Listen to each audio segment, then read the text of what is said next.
Olá, bom dia, internautas dos jornais Hoje News do Paraná. Quarta-feira estamos aqui com Graciele Remongato. Gra, bom dia. Bom dia para todos. Você tá bem? Tudo ótimo. Ah, que bom. Gra, hoje a gente vai falar de um assunto bem bom espinhoso. Hoje.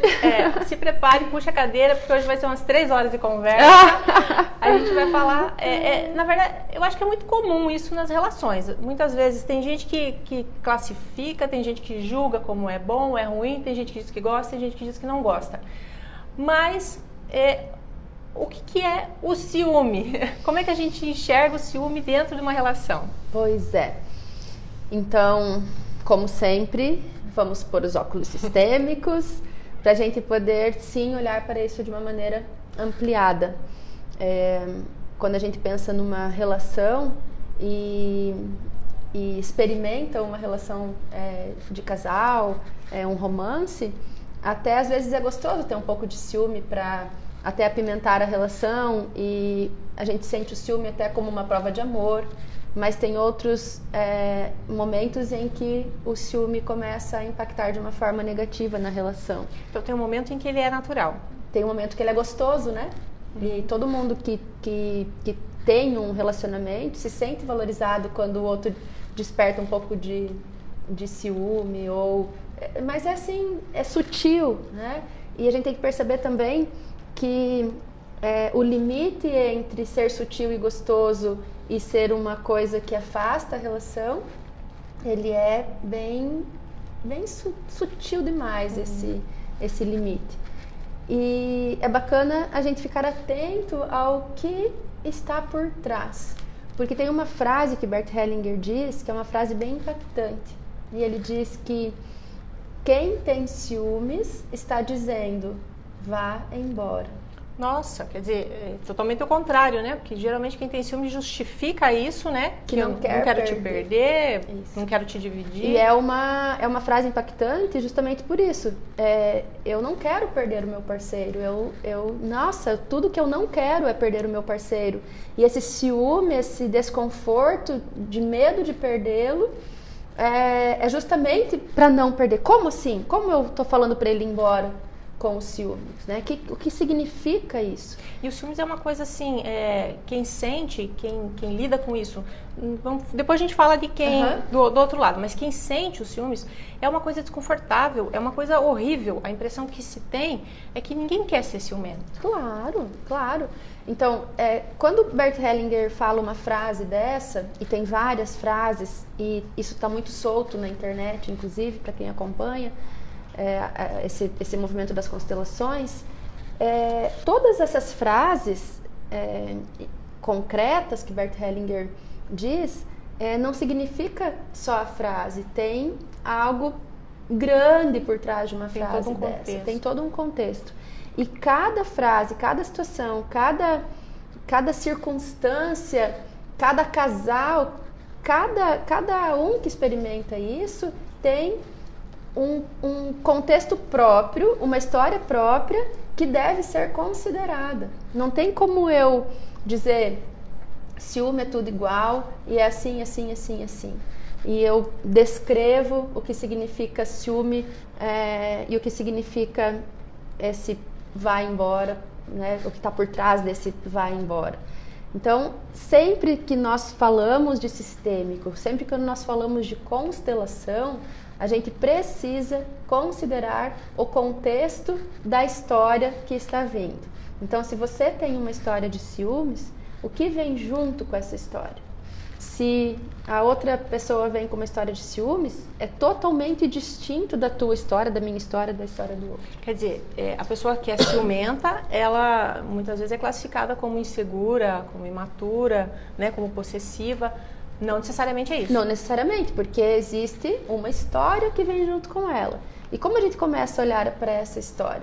Se a gente fala de relacionamento de casal, porque o ciúme pode permear todas as relações, né? Claro. A gente olha uma foto da internet de uma pessoa que está fazendo alguma coisa bacana e a gente tem que lidar com um impulso de ter ciúme. Mas hoje o assunto é realmente da relação de casal. E o que vem junto, então? Como a gente amplia esse olhar do ciúme na relação de casal? A gente precisa compreender aquilo que que é essencial do olhar sistêmico, que são as leis sistêmicas. E numa relação de casal, não é uma relação de duas pessoas, é uma relação entre duas pessoas mais o sistema de cada um, mais a família de cada um. Então não são duas pessoas, são muitas pessoas. E cada um experimenta algo particular do próprio sistema. E é claro que nós acabamos nos relacionando com alguém que está em sintonia com a minha história. Então, a gente já falou sobre isso, né? Você está sempre atraindo alguma coisa para resolver seu sistema. Isso. Então, se eu atraio uma pessoa, um homem que é ciumento, que é intransigente, que é desafiador permanecer nessa relação, onde em mim ou no meu sistema eu ressoo com essa verdade? Então, sempre chamando para a autorresponsabilidade. Já falei sobre isso bastante também. Em todas as circunstâncias, em todas essas possibilidades de dar um passo a mais, é preciso assumir a própria responsabilidade. Inclusive, qual é a parte que me cabe por estar numa relação talvez doentia. Muitas vezes, quando uma pessoa é bastante ciumenta, ela também joga a culpa no outro, dizendo assim, eu sou ciumenta porque ele é um safado, ele é um galinha, ele fala com todo mundo, né? Ele, como se fosse a culpa dele, ele que provoca ciúmes em mim, né? É mais ou menos isso que você está querendo dizer. A pessoa atrai alguém que vai despertar esse ciúme. Onde está o meu 50% de responsabilidade? A relação é feita de duas partes, mais os contextos que vêm, mas da minha parte, do meu 50%, eu preciso assumir. Então, se o cara é um galinha, o que eu estou fazendo com galinha? Esse é parâmetro de relacionamento para mim? Eu preciso me perguntar. Então, aí vem a insegurança, vem o medo, vem todos os homens são iguais, e vem um monte de justificativas para se manter numa relação disfuncional. Então, é isso que eu quero mesmo para minha vida? E se eu romper com essa relação, como eu fico? Eu fico com medo de não encontrar outro? Ou eu vou aguentar esse porque todos são iguais? Ou. E a gente fica achando várias justificativas para se manter numa relação ruim, né? E experimenta o que numa relação dessa? Experimenta alguns estados de clímax da relação e depois experimenta um mergulho num mal-estar, num desconforto. Geralmente, quando tem ciúmes, uma relação, há muita discussão entre o casal, né? Porque Sim, isso acaba, a pessoa constante. Acaba verbalizando isso. É uma né? insegurança constante. Então, o que justifica, então, esse sentimento de ciúme? O que significa quem tem ciúme diz vai embora? O que significa isso? O que o Bert Hellinger quer dizer com isso quando ele diz que a vontade é perder? Então, a gente precisa ampliar o olhar no sentido da própria história. Né? Então, eu vou verificar o que aconteceu na minha história desde que eu me conheço por gente. Existem dinâmicas que são meio padrão, assim? Sim. Isso, ciúmes quer dizer mais ou menos isso? Tem algumas dinâmicas que são bem comuns. Para a pessoa entender qual é a própria dinâmica, é aconselhável fazer uma constelação. Né? Então, o campo vai mostrar qual é a dinâmica. Mas tem algumas dinâmicas comuns que você ouvindo, você pode até perceber, nossa, eu não tinha pensado nisso. E aí... é bem meu caso. E aí uma chavinha vira aqui e você começa a ter uma outra experiência. A vida é uma constante constelação. O universo, ele está mandando informação pra gente o tempo todo.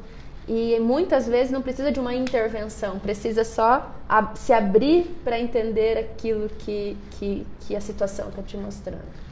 Então, uma dinâmica comum tem a ver com a história pessoal. Se você pensa na sua família, no seu contexto, qual é a história que permeia a sua vida? Então, você tem irmãos? Quantos irmãos? Você é mais velho? Você é mais novo? Tem muitos sentimentos de ciúmes e insegurança que iniciam lá quando começam a chegar os irmãos. Porque o irmão mais velho, ele perde a individualidade ou o lugar, a exclusividade dele quando começam a chegar os outros. Então, como a minha família lidou com a atenção para as crianças, quando foram chegando os irmãos. Então é um momento de se perguntar. Isso já vem de lá da minha infância? Existiram outras situações na minha família em que o ciúme apareceu? Porque uma relação de casal que tem ciúmes, a pessoa não está disponível para a relação. Uma parte dela está vinculada com uma memória que não é do aqui e do agora. E é muito comum que essa memória esteja relacionada a uma parte infantil minha, se eu estou sentindo ciúmes. E se tem a ver com essa história familiar, quantos anos eu tinha quando isso era verdade? E eu não tinha condição de lidar, talvez. Mas agora eu preciso assumir a minha experiência a partir da idade que eu tenho. E eu preciso compreender que uma relação de casal é uma relação de adultos. E o sentimento de ciúme é um sentimento infantil. Sempre o ciúmes vai estar atrelado a um sentimento infantil. Ele é quase que primitivo, né? Quase que um impulso. É um impulso. E por que é um impulso? Porque uma parte de mim ainda está conectado com aquela violação. Uma parte de mim sofre ainda com a situação anterior. Então isso pode estar atrelado à minha própria história, se eu pensar lá nas minhas relações com os irmãos ou com os amigos quando eu era criança. Pode estar atrelado a uma história dos meus pais, né? Então se lá na história dos meus pais houve briga, houve ciúme, houve raiva, houve separação, e teve essas dinâmicas, a minha parte infantil ainda está conectada com a dor da mãe ou com a dor do pai. E ainda está a serviço dessa violação que aconteceu lá atrás. Então é como se eu tivesse um impulso inconsciente, por amor, de ressarcir aquilo, resolver aquilo. Então eu fico conectada com aquela verdade e inconsciente eu repito o padrão aqui na minha relação atual. Tá? Isso é em relação ao pai e à mãe e a relação deles. Mas existem outras, né? Muitas sempre, outras. Sempre. Talvez você já saiba, ou talvez você não saiba, ou você ouviu falar e nunca deu atenção, que a sua mãe ou o seu pai tiveram um relacionamento anterior à relação deles. E é muito comum que os relacionamentos anteriores foram mal resolvidos, porque não é fácil finalizar uma relação, né? Se o pai já tinha uma relação anterior e de repente conheceu a mãe e rompeu com a relação anterior para ficar com a mãe, tem um triângulo ali, tem uma triangulação. E aquela que perdeu, talvez, ficou magoada, ficou com raiva, teve algum sentimento, né, muito ruim. Então é muito comum que os filhos da nova relação se envolvam com aquela pessoa. E na vida real aqui e agora, inconscientemente, experimenta a raiva que aquela pessoa sentiu, mas sente em relação ao próprio relacionamento aqui. Então é um amor cego, uma lealdade, é um movimento inconsciente, é um impulso de repetir um padrão que não tem nada a ver com a minha história, não tem nada a ver comigo. Eu não sei nem da onde que vem esse ciúme que brota em mim e eu até me torno agressiva, eu tenho raiva. Da onde é isso? Então pergunte, faz sentido isso? Da onde que é isso? Por que eu permaneço numa relação assim? Tá? Experimenta ser adulto e perguntar o que isso significa. Tá? E se você já sabe algo da sua história, você não precisa ir lá futricar na vida dos pais. Faça você o movimento. O que esses movimentos todos pedem? Todos esses movimentos pedem um ajuste. E eu já vou falar sobre esses ajustes também. Pede que sejam vistos, olhados e colocados no seu lugar. Exatamente. Tá. Então tem uma dinâmica pessoal em relação à própria história infantil de criança, em relação aos irmãos. Tem a relação dos pais, se foi saudável ou não, vai sempre impactar. Tem esse olhar para os ex-relacionamentos dos pais que podem também estar impactando na tua vida atual e movendo você no comportamento disfuncional. Tem ainda a minha própria história em relação aos meus relacionamentos anteriores. Então eu já falei sobre isso numa outra live. Como você resolveu as suas relações anteriores? Tem resquício de dor, de sofrimento, de raiva, de rancor, de ciúme nas relações anteriores? Como foram os finais? Então, eu convido cada um a pensar sobre as relações, a pensar como se sentiu nas relações, como o outro se sentiu e como foram os rompimentos. E se tem algo que está em aberto, se tem algo que não foi bem resolvido, você precisa se dedicar em fazer o ajuste, precisa finalizar os ciclos. Isso assim, parece complicado, mas às vezes é até bem simples, né? Quando você começa a fazer esse pensamento, as informações vão surgindo, né? Só não ignorar o que está vindo na cabeça. Às vezes a gente faz uma lista dos relacionamentos anteriores e percebe, nossa, eu coloquei todos estão aqui. E você olha para cada um e relembra o que aconteceu. E você pode olhar com respeito para isso, pode incluir no seu coração aquilo que aconteceu, e você libera a pessoa. E você se libera também. Se houve sofrimento, se houve dor, lembra que a pessoa não é só a pessoa é muitos. A pessoa é a história anterior dela. E se você se relacionou com ela, assuma o seu 50% e libere o outro também. Se precisa uma conversa para ajustar, se encoraje e vai. Não significa que você quer voltar com a pessoa, significa que você quer só resolver. E também tem a questão do auto-perdão, né? Que a gente falou semana passada, isso também é importante. Reconheça, né, que você se envolveu com a pessoa, reconheça o seu erro, talvez, e se perdoe. Claro, acolha essa parte de você que foi ingênua, talvez, e entrou nessa relação, né? E então Você viu todas as pessoas. Essas relações anteriores, põe tudo na lista e você fala, estão todos. Aí daqui a pouco, passou uma semana, 2, vem uma pessoa na cabeça. Você fala, nossa, não me lembrei desse. Vai lá e adiciona na lista. E talvez experimente o que vem de memória junto com essa história. Às vezes as primeiras relações nossas, às vezes nem houve uma relação, não houve abraço, não houve beijo, mas houve um desejo muito grande de estar com a pessoa. E talvez essa pessoa estava com uma outra pessoa e você sentiu muito ciúme, você se sentiu até lesada por ver aquilo que você tanto desejava. Então, o que vem, né? Que memórias que estão guardadas ali? Tudo o que nós vivenciamos está guardado no nosso HD interno, né? Mesmo que a gente não se lembre de tudo.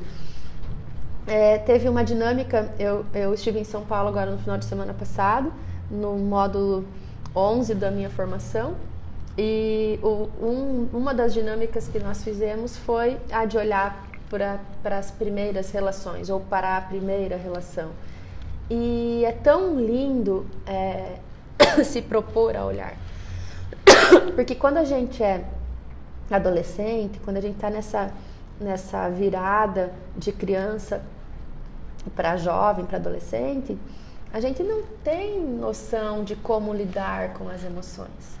E num momento que eu fiz uma dinâmica dessa num outro módulo, que a gente faz várias vezes as dinâmicas, eu senti um pranto em mim. E eu imaginei a pessoa, a gente faz duplas e uma pessoa representa o relacionamento. Eu não namorei com essa pessoa, eu não tive relacionamento com ela. Foi uma vontade, foi uma ideia, era gostoso conversar com a pessoa e não virou em nada. E quando ele pediu para colocar uma pessoa, veio essa pessoa na minha ideia. E eu falei, nossa, mas nada a ver, mas já que veio essa pessoa, eu vou olhar. E as lágrimas começaram a escorrer. E eu falei, meu Deus, que lágrimas são essas? Não era tanto assim, né? Eu não gostava dessa pessoa tanto assim. Por que tá vindo esse pranto? E literalmente era um pranto da ideia que eu fiz, da projeção que eu fiz naquela relação e a frustração daquela menina tão novinha em não experimentar aquilo que ela vislumbrou. E as lágrimas escorreram de uma forma que eu não conseguia conter. E terminou o módulo, eu fui embora e não era um choro, foi um lavar a alma da criança, não tinha nada a ver com o cara, tinha a ver comigo. Então, aquilo foi tão aliviador para mim que eu me senti muito leve depois que esse pranto foi embora, porque em algum momento você devia ter chorado ele, aquilo não saiu, não resolveu direito. Durante o percurso eu não chorei, eu não dei vazão para o sentimento, porque eu não sabia como lidar na época, né? Então isso ficou guardado em mim até que eu dei oportunidade de olhar. Então quando a gente faz essa lista, se relacione com cada um ali, na tua imaginação, no seu pensamento, e lida com aquilo que vem. Às vezes vem alegria porque a relação foi boa, às vezes vem tristeza porque não deu certo, às vezes vem a lembrança do ciúme ou da raiva por causa de alguma coisa. Então, experimente o que veio e encerre. Né? Por quê? Porque daí você está livre para o próximo que vem ou para aquele com quem você está. Uma relação mais funcional, né? Para uma relação mais funcional. E é a nossa responsabilidade estarmos disponíveis para uma relação funcional.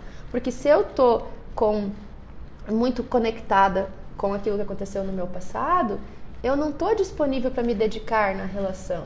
Então, que tanto eu me dedico na relação, que tanto eu estou disponível, que tanto eu estou presente realmente, que tanto eu olho nos olhos do meu parceiro atual. Se eu estou dividida lá entre os anteriores, né, eu não vou ter qualidade. E como é que funciona o outro lado da história? A pessoa que se relaciona com alguém que é muito ciumento. Então, é justamente mais uma dinâmica. Então, como o meu parceiro finalizou as relações dele anteriores? Eu não preciso futricar na vida dele, mas eu preciso saber mais ou menos com quem eu estou lidando, né? Foi funcional as relações anteriores? As pessoas com quem ele se relacionou tiveram respeito no final? Porque é bem provável que eu vou experimentar algo semelhante, né? Então, se eu estiver disponível, já é 50% do caminho andado. Se eu olhar para a pessoa e averiguar como são as relações anteriores e como foram os rompimentos, também já é algo mais que vai contribuir para essa relação funcional. Mas é que assim, geralmente quando você está com uma pessoa ciumenta, por autopreservação, o melhor é não falar do passado, né? Porque se você falar de um ex, a pessoa pode interpretar errado. Então, se eu estou segura daquilo que aconteceu na minha história e eu fiz os meus ajustes e eu finalizei os meus ciclos, eu estou mais disponível. É bem provável que a relação que eu vou atrair vai estar na mesma sintonia. Se eu atraio uma pessoa que é muito ciumenta, eu preciso ver o que está em aberto aqui na minha vida. Preciso assumir a minha responsabilidade. E eu preciso olhar para outra pessoa sabendo, de novo, ele não é ele é a história. Então eu assumo aquilo que vem com a história e faço bom uso.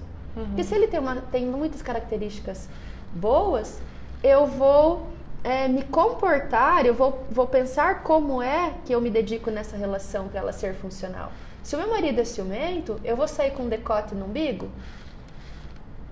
Para quem que é o decote? Se eu for usar um decote para ele, eu uso quando eu estiver com ele. Eu não preciso ser o troféu que vai despertar o ciúme. E sair de uma forma muito exposta é o quê? É querer chamar a atenção. De quem? Que movimento é esse de querer chamar a atenção? Então, existem, né, pessoas que, assim, de repente, precisa despertar o ciúme no outro. Fulano não tem ciúmes de mim, não gosta de mim. Então, começa a criar cenas, a provocar. Uhum. Isso também... É disfuncional. Tá disfuncional. É total disfuncional. Então, isso mostra insegurança, isso mostra necessidade de ser visto. Quem não foi visto no teu sistema? Quem precisa ser reconhecido? Para quem é preciso dar um lugar para essa necessidade acalmar dentro de mim? Então, sempre eu preciso ampliar, sempre eu preciso me lembrar que eu não sou só eu sou muitas memórias, que o outro não é só o outro, que o outro também é muitas memórias. E nós representamos o nosso sistema o tempo todo também. A gente não tem tanta liberdade assim. Uhum. E quando a mulher, por exemplo, usar o exemplo da mulher, que às vezes é mais comum, tem ciúmes da sogra? Então, aí ampliou mais ainda. Como eu já disse antes, uma relação nunca é de dois. Então eu tenho a minha história, e a minha história começa a partir do meu pai e da minha mãe. Quando eu venho para uma relação e eu estou disponível para a relação, tem algo que precede. E é bem bacana isso. Uma mulher está disponível para o relacionamento quando na própria relação com os pais também está funcional. O que é para a mulher uma relação funcional com os pais? Então, a mãe, ela diz para a filha: esse é o seu pai e eu sou a sua mãe, e você está livre para ir até o seu pai. Essa é a parte da mulher. E ela, se tem um filho homem, ela diz: filho meu, esse é o seu pai e eu permito que você vá até o seu pai. Então tem fases da vida da criança onde ela vai ficar mais no círculo da mãe, os meninos e as meninas.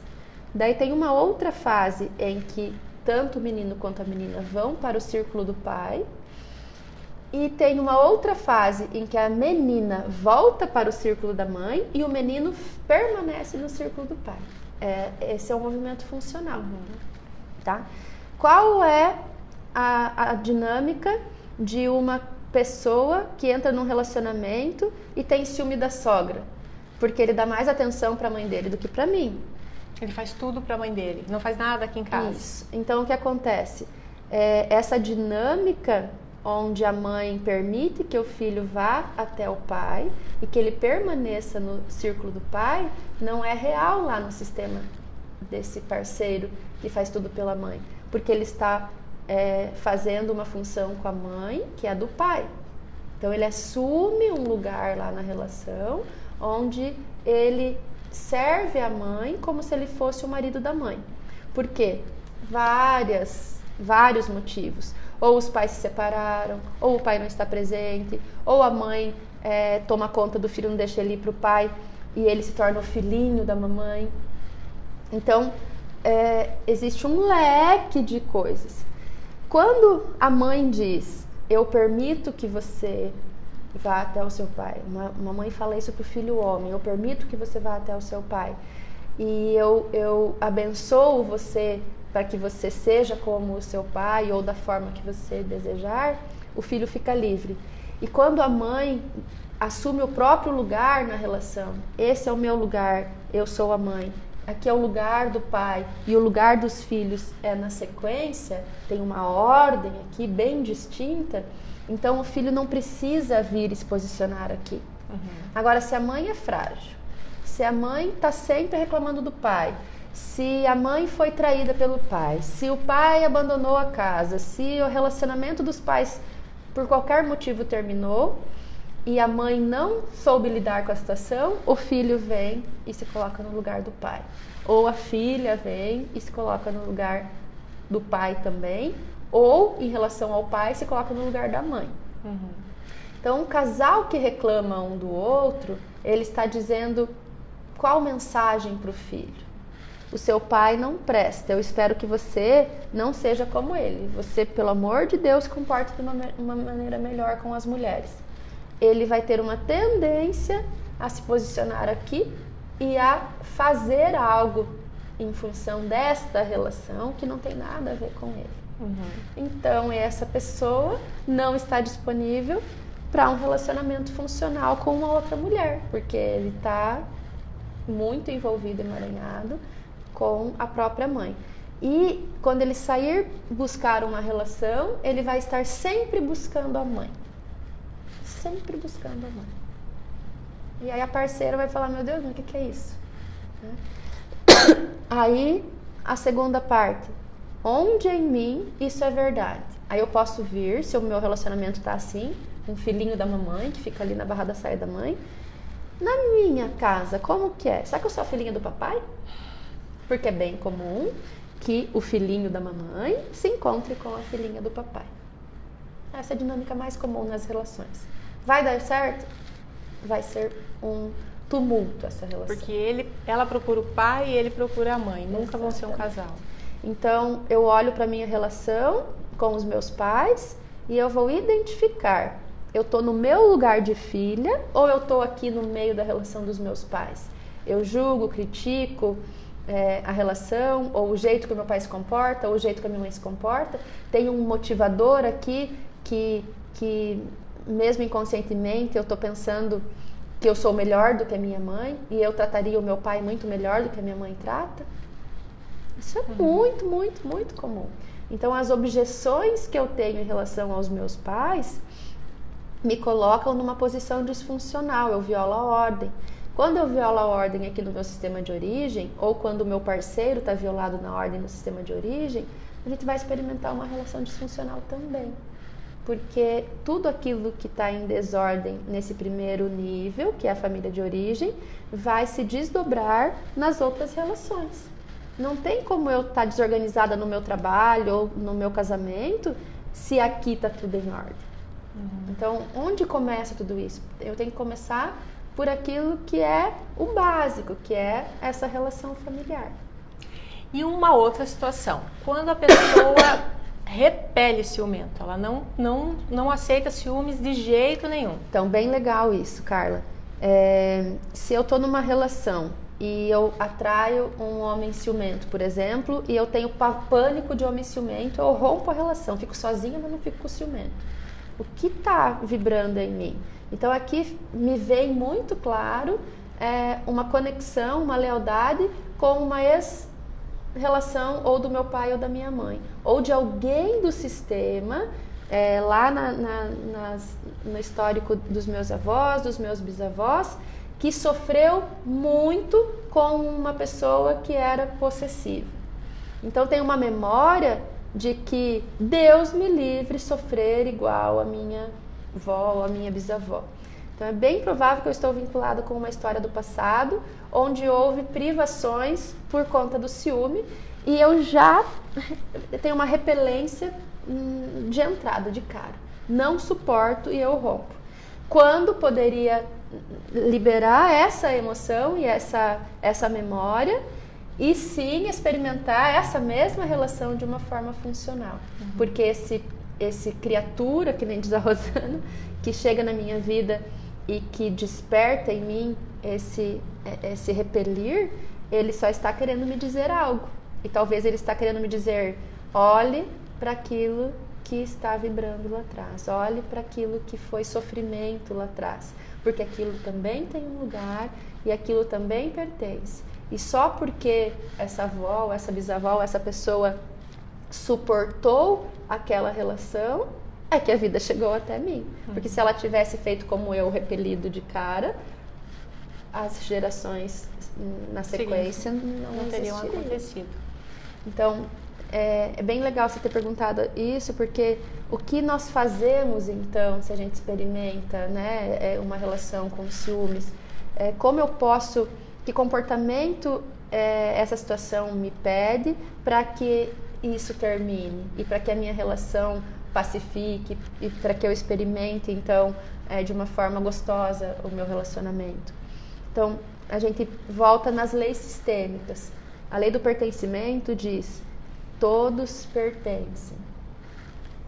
E a principal movimento que a gente experimenta aqui na vida real é o que está excluído, que precisa ser visto. Então, a situação presente, se tem um problema, se tem um ciúme, se tem uma coisa que me faz sofrer, que mensagem tem por trás dessa situação?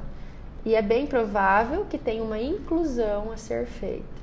Se existiu um ex-relacionamento do meu pai ou um ex-relacionamento da minha mãe que perdeu, que foi lesado, que sofreu em função do rompimento e também em função de ver a nova relação acontecendo, aquela pessoa também pertence, aquela pessoa também tem um lugar e ela teve um dano, né? Ela perdeu e alguém ganhou, e esse alguém que ganhou trouxe a vida para mim. É como se eu tivesse um ganho secundário, um ganho vital, que é muito mais do que um ganho secundário só, em função da perda de alguém. Isso provoca um desequilíbrio. Provoca um desequilíbrio. Então, qual é o movimento que pode curar isso?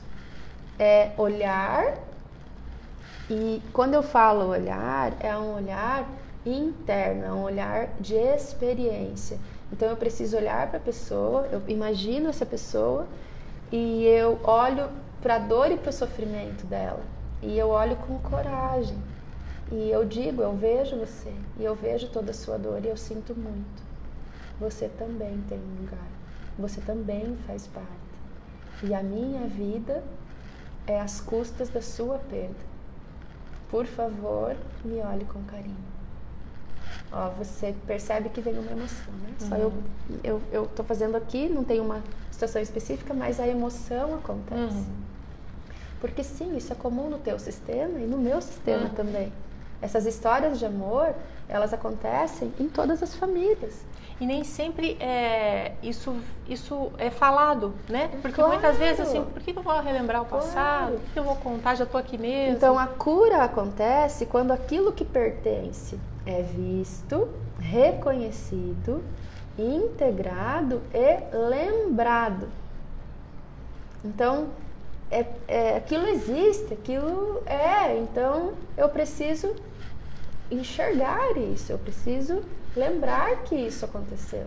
E aí eu fico mais inteira, eu fico mais disponível, o meu coração fica mais tranquilo e eu rompo com aquilo que me limitava e eu me fortaleço com a força que vem dessa integração. Porque aquela história que até então me enfraquecia, passa a me fortalecer. E aí ela passa a incluir o teu sistema. Na semana passada, a gente comentou sobre isso, sobre relacionamentos passados, e que muitas vezes, alguns deles, a gente acaba querendo apagar, a gente risca. É mais ou menos isso, né? Quando você tentou apagar uma relação, isso vai reverberar lá na frente. Vai porque entende-se como exclusão. Né? Essa parte da história eu não quero, então eu apago, então eu estou excluindo. Tudo aquilo que está excluído, mal resolvido, mal interpretado, tudo aquilo que dói e não quer ser lembrado, essa natureza que contém as leis sistêmicas, ela entende a exclusão. E a exclusão, ela tem um impacto pejorativo, tem um impacto disfuncional, independente da justificativa. Ah, mas meu pai largou daquela mulher porque ela era uma sem vergonha. Não tem justificativa. Quando eu estou falando isso, eu estou julgando. Estou excluindo de novo. Estou excluindo de novo. Eu estou repetindo o padrão. Eu não vou ter paz aqui enquanto tiver objeções no passado. Quer dizer, se de repente eu resolver todo o meu passado, reincluir todo mundo que eu apaguei, dar lugar para todo mundo, isso não vai se repetir com os meus filhos. Isso. Eles não vão precisar se preocupar com a minha história. Então, tem uma parte disso que, sim, que a gente precisa se disponibilizar a olhar para a própria experiência e se responsabilizar pelo próprio histórico. E isso vai também deixar os filhos mais livres. Se eu tenho um histórico de ex-relacionamentos em que eu terminei de uma maneira disfuncional, que ficou coisa em aberto, os meus filhos é provável que estarão vinculados com essa história, ou os meus netos. Então, o universo vai eleger alguém que vai trazer essa história à tona de novo. Isso não é uma escolha. Significa que vai acontecer de qualquer jeito isso? Não tem como prever. E não tem como prever também aquilo que vai impactar na vida dos meus filhos, porque além da minha história tem a história dos meus pais, dos meus avós, dos meus bisavós, dos meus trisavós, e tem uma vasta linha transgeracional lá atrás. E tudo isso já está no meu filho. Então eu não consigo preservar ele de tudo, mas eu consigo fazer os meus ajustes a partir daquilo que eu sei e a partir do momento que eu assumo a minha responsabilidade.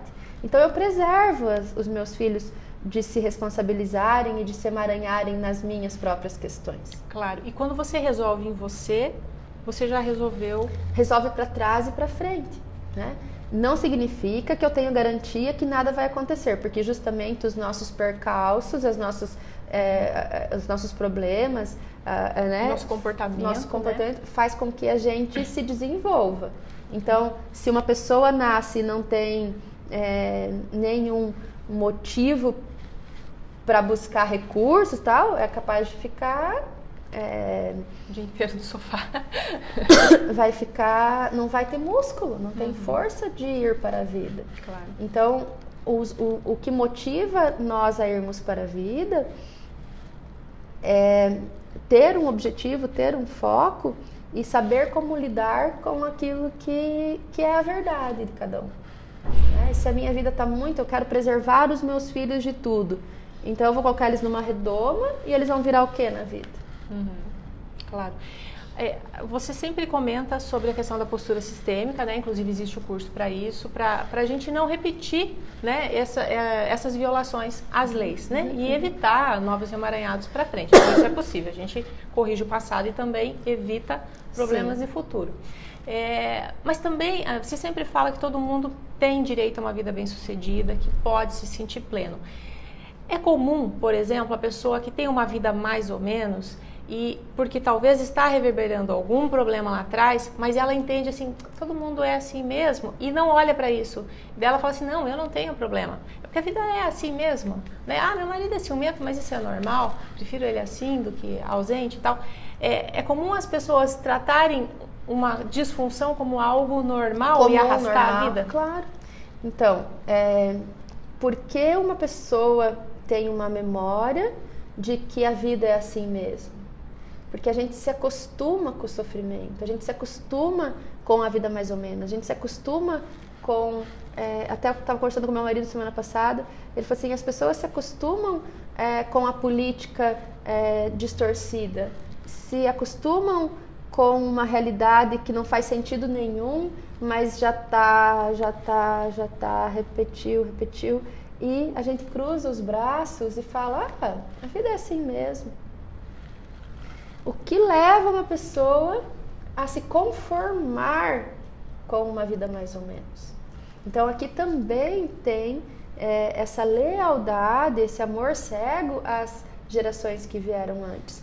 Porque pode ser que essa vidinha mais ou menos que eu levo é muito melhor do que a vida que a minha mãe levou, muito melhor do que a vida que a minha avó levou, e eu não tenho que reclamar de nada, porque se eu comparar com a vida dela, já é demais. Aí vem o quê? Culpa. Então a gente experimenta um vínculo muito forte com aquilo que acontece na nossa família de origem e nas outras gerações. E a gente fica com a consciência pesada quando a gente experimenta algo melhor do que os pais experimentaram. E isso é natural e comum em todos os sistemas. E vem uma informação inconsciente que, se eu experimentar uma vida amorosa muito melhor do que a minha mãe experimentou, se eu experimentar uma vida financeira plena, se eu tiver dinheiro mais do que suficiente, se eu prosperar muito na vida, eu perco o direito de pertencer. É como se eu fosse excluída desse meu contexto familiar. Só que isso é só uma ideia. Né? A natureza dos pais é ficar felizes quando os filhos vão bem. É ficarem felizes quando a relação dos filhos vai bem. Não, mas a minha mãe, ela tem ciúme. A minha mãe fica puta da cara. E a minha mãe fala, você pode, eu me ferrei. O que eu faço com isso? A gente precisa, de novo, ampliar o olhar. O que tem junto com a minha mãe que faz ela ter essa fragilidade? E eu olho com respeito para isso. Essa possibilidade de olhar com respeito vem da autorresponsabilidade, vem do autoconhecimento, vem de um olhar para a minha vida no sentido de gratidão ao que eu tenho como vida, gratidão aos meus pais por terem me dado a vida e um comprometer-se com a própria vida de fazer algo bom. Isso exige muita, muita, muita coragem. Tá? Tem duas palavras que eu sempre falo. Tomar a própria vida, assumir a responsabilidade exige humildade e coragem. Humildade para olhar para essa mãe que reclama, humildade de se curvar a essa história, coragem de aguentar o que acontece por dentro quando eu faço isso e olhar para a mãe e dizer: eu sinto muito que foi assim para você, mas também eu quero te agradecer pela vida que você me deu. Eu sou tão grata, e eu só estou podendo fazer isso que eu estou fazendo com a minha vida, eu só estou podendo ter essa relação maravilhosa que eu tenho porque você me deu algo muito importante. Além da vida, você me educou, você me alimentou, você me conduziu. E eu só sei fazer isso que eu sei porque você me deu aquilo que você tinha. Duvido que vai ter um resquício de ciúme, de inveja ou de raiva entre mãe e filho, onde o filho faz esse movimento. E o desafio para quem está ouvindo essa live é fazer isso. Você consegue ter humildade e coragem para chegar na frente da sua mãe e, por mais que seja uma relação disfuncional, fazer isso? E além de fazer isso, agradecer? Tomar os pais vai muito além do que falar eu tomo. Eu cuido, eu vou lá, eu ligo uma vez por semana. Vai muito além disso. Então, o que eu estou disponível para fazer para ter a vida que eu quero ter? Mesmo que eu sinta culpa, mesmo que seja desconfortável, mesmo que eu fique com a consciência pesada. Bert Hellinger fala assim: o movimento do progresso exige que a gente suporte a consciência pesada, que a gente suporte a culpa, aquela tensão de não fazer tudo igual ao nosso sistema de origem. Porque se eu fizer tudo igual aconteceu na minha casa, ou na casa dos meus avós, ou diante da história familiar, que chance de progresso que eu tenho? Não tenho. Você se rende à culpa, né? Quando você se rende à culpa, você se auto-sabota. Mas quando eu assumo a responsabilidade pela minha vida e eu olho para aquilo que aconteceu antes com gratidão e com respeito, então, mesmo que eu faça diferente, eu consigo dar conta de ir além. Porque é uma boa culpa que eu sinto. Essa má consciência, na verdade, é uma boa má consciência que vai me fazer ir para o futuro, que vai me fazer progredir na vida. E quando a gente fala do ciúme, de novo, quando a gente fala desses condicionamentos que a gente experimenta nas relações, a gente precisa ter coragem para olhar também. E coragem para olhar para a verdade da nossa história e fazer o mesmo movimento. Claro. Mãe, eu deixo com você essa história. Pai, eu deixo com você essa história que aconteceu com essas relações anteriores. Eu respeito o destino de cada um. E eu tomo com respeito o meu destino também. E eu me movimento em direção à vida de novo. Você precisa sair da zona de conforto, né? E é importante entender assim, minha vida tá assim, eu já me acostumei e vou assim. Não é só minha vida, né? Alguém vai ter uma vida igual à minha porque eu não fiz nada. Exatamente, vai perpetuar esse estado limitante. Então, eu sempre falo, a primeira pessoa que precisa se beneficiar do conhecimento sou eu. Quando eu estou melhor, eu não preciso pensar que eu vou fazer um curso porque daí eu quero trabalhar com constelação. Vai fazer um curso de constelação, por exemplo, para a sua vida ficar melhor. Vai fazer um curso de PNL para a sua vida ficar melhor. Porque quando a minha vida fica melhor, eu contribuo para o todo de uma maneira bem pontual. Se eu estou mais feliz, eu me relaciono com meu marido de uma forma mais saudável. Se eu estou feliz e os meus filhos me veem feliz, eles ficam aliviados e soltos para olhar para a própria vida. Uma criança que experimenta um lar onde a mãe está entristecida ou o pai está entristecido, ele vai perder a disponibilidade para a vida, porque ele vai lá para a escola, mas a alma da criança está aqui preocupada e presente com a mãe. Ela toma as dores, né, dos pais. Então, às vezes ela faz até alguma coisa disfuncional na escola para atrair os pais, para sair da dor, da tristeza e permanecer com ela. É uma maneira de a criança salvar a vida dos pais. Quer dizer, e aí ela não fica disponível para a própria vida. Então, se a pessoa de repente não tem a coragem, né, o ímpeto suficiente para cuidar de si, lembre-se, né, que tem alguém bem mais precioso que precisa desse movimento na vida dela. Que precisa. Então, todo o autocuidado, ele impacta nas relações. Então, se eu estou melhor, se eu consigo, por exemplo, experimentar um outro estado na minha vida que os meus pais não puderam, como isso impacta na minha vida, na vida da minha família? Vai ser mais leve ou mais pesado para eles? Né? A pobreza vai deixar os meus pais leves ou pesados? A minha pobreza. Agora, o meu sucesso alivia ou pesa o meu sistema? Então, eu vou para a vida ter esse sucesso, porque eu quero que seja mais aliviado para todo mundo. Que é o normal, né? Você sempre fala que todo mundo nasce para ter sucesso, ser bem sucedido, ter uma vida leve e feliz. Exatamente. E quem quiser, é possível, né? É possível. Sim. Por meio de constelação, que acontece aqui quase todos os dias na Grato em Toledo. É possível por meio dos cursos, né? Que também acontece. Por agora, meio, finalizando, agora o ano onde nós teremos um curso de postura sistêmica com Ho'oponopono, porque eu quero trazer esse movimento para as pessoas, sobre isso que a gente está conversando aqui, e também recursos para cada um poder lidar com as memórias. Tá, eu vou olhar para isso, mas o que eu faço com a minha raiva daí? Então, tem a ferramenta do Ho'oponopono, que vai diluindo essas memórias, que vai dando espaço para outras coisas, para coisas mais saudáveis.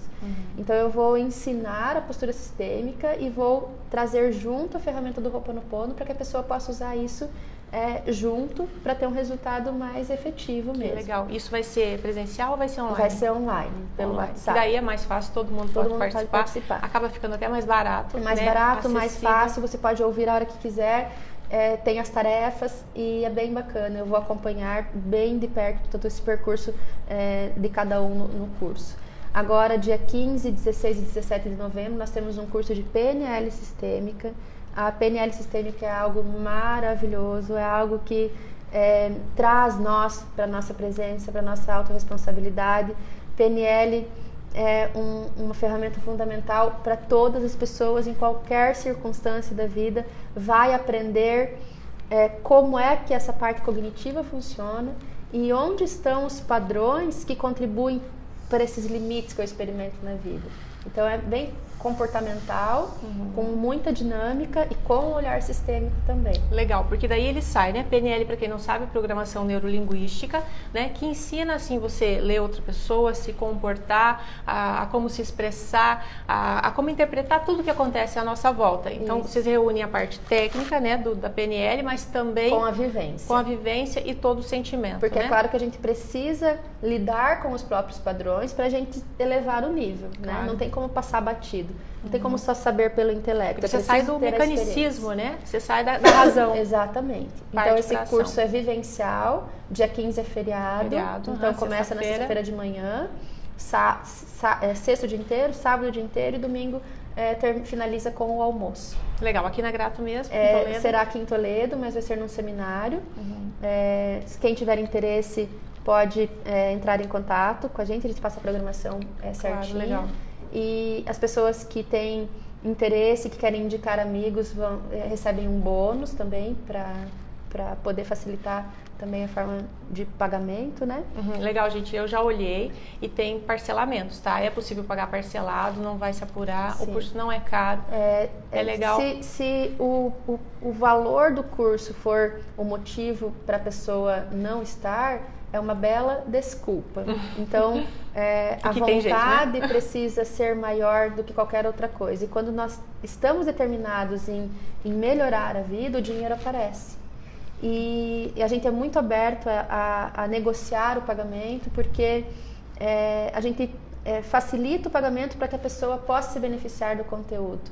Claro. Então, para quem se preocupa com a parte financeira, a gente aceita propostas, tá? Legal. E a gente sim quer facilitar para que as pessoas acessem o conhecimento. E é por isso que a gente está aqui fazendo essas lives, é por isso que é tão importante que cada um pare um pouco, ouça, porque todo mundo merece uma vida bem-sucedida e a gente precisa se nutrir de conhecimento para sair desse estado limitante. Claro, e é importante saber, porque assim, quando você não sabe, tudo bem, mas quando você sabe que existem ferramentas, né, para que continuar com isso, né? Para que repetir esses padrões? Então, quem tiver dúvida, pode entrar em contato com a própria live do jornal, embaixo, aqui nos comentários que a gente responde, pode entrar em contato com o jornal e também pode entrar em contato com a Grato, que será respondida, né? Com certeza. E as constelações acontecem então toda semana. Se vocês entrarem na página da Grato ou no WhatsApp, tem todos os horários e as datas das constelações. Existem workshops que acontecem.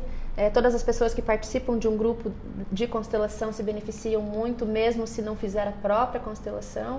Então é sempre um movimento de cura. E as pessoas precisam entender que elas merecem isso. Então eu falo pela beleza que é uma constelação, pela mudança que faz na estrutura da vida e pela disponibilidade que acontece na pessoa que constela de experimentar uma outra realidade, essa sala devia estar cheia todos os dias e as pessoas deviam estar com fila na porta dos consteladores para poder é uma oportunidade muito rica. Mas as pessoas não entendem que elas podem ser mais felizes, que elas merecem ser mais felizes, que merecem ser mais prósperas, que o dinheiro pode vir de uma forma facilitada para todas as pessoas, que uma vida bem-sucedida não é mérito de um ou de outro, todos nós merecemos.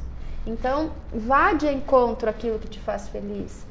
Vá buscar recursos para te tirar desse estado limitante. E tem recursos. Tem recursos. Gente, obrigada pela companhia. Obrigada por mais uma Obrigada, é uma alegria sempre uma aula, né? Muita informação. Beijos, até semana que vem. Até semana que vem.